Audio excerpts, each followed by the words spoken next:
ਅੱਜ ਦੀਆਂ ਖਬਰਾਂ ਵੱਲ ਚੱਲੀਏ ਤੇ ਜਿਸ ਤਰ੍ਹਾਂ ਆਪਾਂ ਸਵੇਰੇ ਤੁਹਾਡੇ ਨਾਲ ਖਬਰ ਸਾਂਝੀ ਕੀਤੀ ਸੀ ਵੀ ਇਜ਼ਰਾਈਲ ਵਾਲਿਆਂ ਨੇ ਇਰਾਨ ਦੇ ਨਿਊਕਲੀਅਰ ਸਾਈਟਸ ਦੇ ਉੱਤੇ ਤੇ ਹੋਰ ਕਾਫੀ ਜਗ੍ਹਾ ਦੇ ਉੱਤੇ ਅਟੈਕ ਕੀਤਾ ਸੀ, ਜਿਹਦੇ ਨਾਲ ਉਹਨਾਂ ਨੇ ਇਰਾਨ ਦੇ ਟੌਪ ਦੇ 4-5 ਜਨਰਲ ਤੇ ਨਿਊਕਲੀਅਰ ਸਾਇੰਟਿਸਟ ਜਿਹੜੇ ਆ ਉਹ ਮਾਰ ਦਿੱਤੇ ਸੀ। ਹੁਣ ਖਬਰ ਇਹ ਆ ਰਹੀ ਆ ਵੀ ਇਰਾਨ ਵਾਲਿਆਂ ਨੇ ਇਜ਼ਰਾਈਲ ਦੇ ਉੱਤੇ ਮਿਜ਼ਾਈਲ ਦੇ ਨਾਲ ਅਟੈਕ ਕੀਤਾ ਹੈਗਾ ਯਰੂਸ਼ਲਮ ਏਰੀਆ ਦੇ ਵਿੱਚ।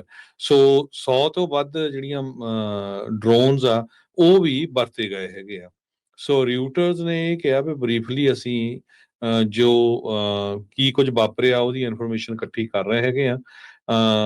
ਕਿੰਨਿਆਂ ਦੀ ਡੈਥ ਹੋਈ ਆ ਜਾਂ ਕੀ ਹੋਇਆ ਹੈਗਾ। ਪਰ ਦੂਸਰੇ ਪਾਸੇ ਈਰਾਨ ਨੇ ਇਹ ਕਿਹਾ ਵੀ ਉਹਨਾਂ ਦੇ 78 ਤੋਂ ਵੱਧ ਲੋਕਾਂ ਦੀ ਮੌਤ ਹੋਈ ਸੀ ਜਦੋਂ ਇਜ਼ਰਾਈਲ ਵਾਲਿਆਂ ਨੇ ਅਟੈਕ ਕੀਤਾ ਸੀ, ਤੇ 350 ਦੇ ਕਰੀਬ ਲੋਕ ਜਿਹੜੇ ਆ ਉਹ ਫੱਟੜ ਹੋ ਗਏ ਸੀਗੇ। ਪਰ ਇਸ ਇਰਾਨ ਵਾਲੇ ਅਟੈਕ ਦੇ ਵਿੱਚ ਹਜੇ ਤੱਕ ਇਹ ਨਹੀਂ ਪਤਾ ਲੱਗ ਸਕਿਆ ਵੀ ਕਿੰਨੇ ਲੋਕ ਜਿਹੜੇ ਆ ਉਹ ਫੱਟੜ ਹੋਏ ਹੈਗੇ ਤੇ ਕਿੰਨੇ ਬਚ ਗਏ ਹੈਗੇ। ਜੀ ਬਿਲਕੁਲ। ਸੋ ਤੈਲ ਅਵੀਵ ਤੇ ਜੈਰੂਸਲਮ ਦੇ ਇਲਾਕਿਆਂ ਦੇ ਵਿੱਚ ਇਰਾਨ ਦੇ ਦੁਆਰਾ ਇਹ ਜਿਹੜੇ ਟਾਰਗੇਟ ਆ ਉਹ ਕੀਤੇ ਗਏ ਹੈਗੇ, ਜਿਹੜੀ ਰਿਟੈਲੀਏਸ਼ਨ ਦੇ ਤੌਰ ਦੇ ਉੱਤੇ ਬਾਅਦ 'ਚ ਆਈ ਆ। ਇਰਾਨੀਅਨ ਮੀਡੀਆ ਰਿਪੋਰਟ ਕਰ ਰਹੀ ਆ ਵੀ ਤਹਿਰਾਨ ਦੇ ਏਅਰਪੋਰਟ ਦੇ ਉੱਤੇ ਅੱਗ ਜਿਹੜੀ ਆ ਉਹ ਦੇਖੀ ਗਈ ਆ। ਸੋ ਇਸ ਦੀ ਜਵਾਬੀ ਕਾਰਵਾਈ ਇਜ਼ਰਾਈਲ ਨੇ ਵੀ ਮੁੜ ਦੁਬਾਰਾ ਜਿਹੜੀ ਉਹ ਕਰਨਗੇ। ਜੇ ਨਹੀਂ ਸ਼ੁਰੂ ਕੀਤੀ ਤਾਂ ਉਹਨਾਂ ਨੇ ਕਾਰੀ ਜਿਹੜੀ ਉਹ ਦੇਣੀ ਹੈ। ਕਹਿੰਦੇ ਵੀ ਕੁਝ ਇੰਜਰੀਜ਼ ਜਿਹੜੀਆਂ ਆ ਉਹ ਇਜ਼ਰਾਈਲ ਦੇ ਵਿੱਚ ਰਿਪੋਰਟ ਹੋਈਆਂ, ਜਿਹੜੀਆਂ ਇਰਾਨੀਅਨ ਮਿਜ਼ਾਈਲਸ ਆ ਉਹ ਆਇਰਨ ਡੋਮ ਨੂੰ ਭੇਦ ਕੇ ਵੀ ਜਿਹੜੀਆਂ ਅੰਦਰ ਆਣ ਡਿੱਗੀਆਂ ਹੈਗੀਆਂ ਆ। ਸੋ ਮਿਜ਼ਾਈਲਸ ਜਿਹੜੀਆਂ ਇਜ਼ਰਾਈਲ ਦੇ ਉੱਤੇ ਜਿਹੜੀਆਂ ਪਹੁੰਚ ਚੁੱਕੀਆਂ। ਯੂਐਸ ਦੇ ਜਿਹੜੇ ਅਧਿਕਾਰੀ ਆ ਤੇ ਜਿਹੜੇ ਪ੍ਰੈਜ਼ੀਡੈਂਟ ਟਰੰਪ ਆ ਉਹਨਾਂ ਨੇ ਇਹ ਕਿਹਾ ਵੀ ਵੀ ਨੋ ਐਵਰੀਥਿੰਗ, ਵੀ ਸਾਨੂੰ ਸਾਰਾ ਕੁਝ ਜਿਹੜਾ ਉਹ ਪਤਾ ਸੀਗਾ ਜਿਸ ਤਰੀਕੇ ਦੇ ਨਾਲ ਇਜ਼ਰਾਈਲ ਦੇ ਦੁਆਰਾ ਇਰਾਨ ਉੱਤੇ ਹਮਲਾ ਜਿਹੜਾ ਉਹ ਕੀਤਾ ਗਿਆ ਆ। ਇਰਾਨ ਦੇ ਦੁਆਰਾ ਜਿਹੜੇ ਦੋ ਵੇਵਸ ਦੇ ਵਿੱਚ ਮਿਜ਼ਾਈਲਸ ਦੇ ਨਾਲ ਇਜ਼ਰਾਈਲ ਉੱਤੇ ਹਮਲਾ ਜਿਹੜਾ ਉਹ ਕੀਤਾ ਗਿਆ ਆ। ਆਉਂਦੇ 2-4 ਦਿਨ ਹਰਜੋਤ ਸਿੰਘ ਜੀ ਕਾਫੀ ਅਹਿਮ ਰਹਿਣ ਵਾਲੇ ਆ। ਜੇ ਇਰਾਨ ਵਾਲੇ ਤੇ ਉਹਨਾਂ ਦੇ ਜਿਹੜੀਆਂ ਪ੍ਰੋਕਸੀਜ਼ ਆ ਹਜ਼ਬੁੱਲਾ ਜਾਂ ਹੋਰ ਜਿਹੜੀਆਂ ਜਥੇਬੰਦੀਆਂ ਇਹਨਾਂ ਦੀਆਂ ਹੈਗੀਆਂ, ਜੇ ਇਸੇ ਤਰੀਕੇ ਦੇ ਨਾਲ ਇਜ਼ਰਾਈਲ ਦੇ ਉੱਤੇ ਹਮਲੇ ਨੂੰ ਬਰਕਰਾਰ ਰੱਖ ਸਕਣਗੀਆਂ ਤਾਂ ਮਸਲਾ ਜਿਹੜਾ ਆ ਉਹ ਹੋਰ ਵੀ ਜ਼ਿਆਦਾ ਪੇਚੀਦਾ ਬਣ ਸਕਦਾ ਹੈ। ਸੋ ਪਾਵਰ ਜਿਹੜੀ ਸਟਰਗਲ ਆ ਉਹ ਹੋਰ ਵੀ ਜ਼ਿਆਦਾ ਉੱਥੇ ਵਧੂਗੀ। ਇਰਾਨ ਦੀਆਂ ਮਿਜ਼ਾਈਲਸ ਦੇ ਨਾਲ ਹੁਣ ਤੱਕ ਇਜ਼ਰਾਈਲ ਦੇ ਵਿੱਚ 34 ਜਾਣੇ ਜਿਹੜੇ ਫੱਟੜ ਹੋਏ ਦੱਸੇ ਜਾਂਦੇ ਆ।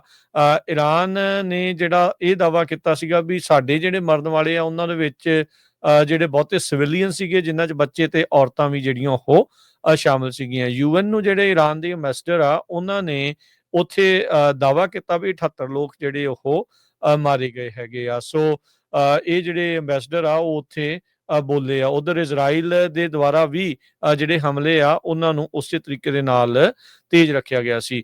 ਰੀਸੈਂਟਲੀ ਇੱਕ ਜਿਹੜੀ ਵੀਡੀਓ ਆ ਨੇਤਨਯਾਹੂ ਦੀ ਉਹ ਹੁਣ ਮੁੜ ਦੁਬਾਰਾ ਚਰਚਾ ਦਾ ਜਿਹੜਾ ਵਿਸ਼ਾ ਆ ਉਹ ਬਣ ਚੁੱਕੀ ਆ। ਕਾਰਨ ਉਸ ਦੇ ਵਿੱਚ ਹਰਜੋਤ ਸਿੰਘ ਜੀ ਇਹ ਆ ਵੀ ਜਦ ਸਦਾਮ ਹੁਸੈਨ ਨੂੰ ਸੁੱਟਣਾ ਸੀ ਤਾਂ ਉਸ ਟਾਈਮ ਦੇ ਉੱਤੇ ਵੀ ਜਿਹੜਾ ਬੈਂਜਾਮਿਨ ਨੇਤਨਯਾਹੂ ਉਦੋਂ ਸਾਬਕਾ ਜਿਹੜਾ ਪ੍ਰਧਾਨ ਮੰਤਰੀ ਸੀ, ਸੱਤਾ ਤੋਂ ਬਾਹਰ ਸੀਗਾ, ਉਹ ਉਦੋਂ ਇੱਥੇ ਆ ਕੇ ਟੈਸਟੀਮੋਨੀ ਦੇ ਰਿਹਾ ਸੀਗਾ ਵੀ ਜੇ ਤੁਸੀਂ ਸਦਾਮ ਹੁਸੈਨ ਨੂੰ ਚੱਕ ਦੋਗੇ ਇਲਾਕੇ ਦੇ ਵਿੱਚੋਂ ਤਾਂ ਉਸ ਤੋਂ ਬਾਅਦ ਦੇ ਵਿੱਚ ਉੱਥੇ ਸ਼ਾਂਤੀ ਜਿਹੜੀ ਉਹ ਆ ਜਾਵੇਗੀ। ਪਰ ਆਪਾਂ ਨੂੰ ਪਤਾ ਹੈ ਵੀ ਸਦਾਮ ਹੁਸੈਨ ਦੇ ਚੱਕੇ ਜਾਣ ਤੋਂ ਬਾਅਦ 'ਚ ਉੱਥੇ ਮਿਡਲ ਈਸਟ ਦੇ ਵਿੱਚ ਸਥਿਤੀ ਕੋਈ ਬਾਹਲੀ ਜ਼ਿਆਦਾ ਜਿਹੜੀ ਉਹ ਬਦਲੀ ਨਹੀਂ ਆ, ਬਲਕਿ ਬਹੁਤ ਸਾਰੇ ਜਿਹੜੇ ਉੱਥੋਂ ਦੇ ਮੁਲਕਾਂ ਦੇ ਵਿੱਚ ਸਿਵਲ ਅਨਰੈਸਟ ਸਗੋਂ ਜ਼ਿਆਦਾ ਜਿਹੜੀ ਉਹ ਵਧੀ ਆ। ਸੋ ਜਿਹੜੇ ਖਮੀਨੀ ਹੈਗੇ ਆ, ਅਲੀ ਖਮੀਨੀ ਅਤੇ ਅਤਾਉੱਲਾ ਅਲੀ ਖਮੀਨੀ ਜਿਹੜੇ ਸੁਪਰੀਮ ਲੀਡਰ ਇਰਾਨ ਦੇ, ਉਹਨਾਂ ਨੇ ਕਿਹਾ ਵੀ ਹਰ ਇੱਕ ਮਿਜ਼ਾਈਲ ਦਾ ਜਿਹੜਾ ਬਦਲਾ ਆ ਉਹ ਅਸੀਂ ਇਰਾਨ ਦੁਆਰਾ ਜਿਹੜਾ ਉਹ ਲੈਣਾ ਆ।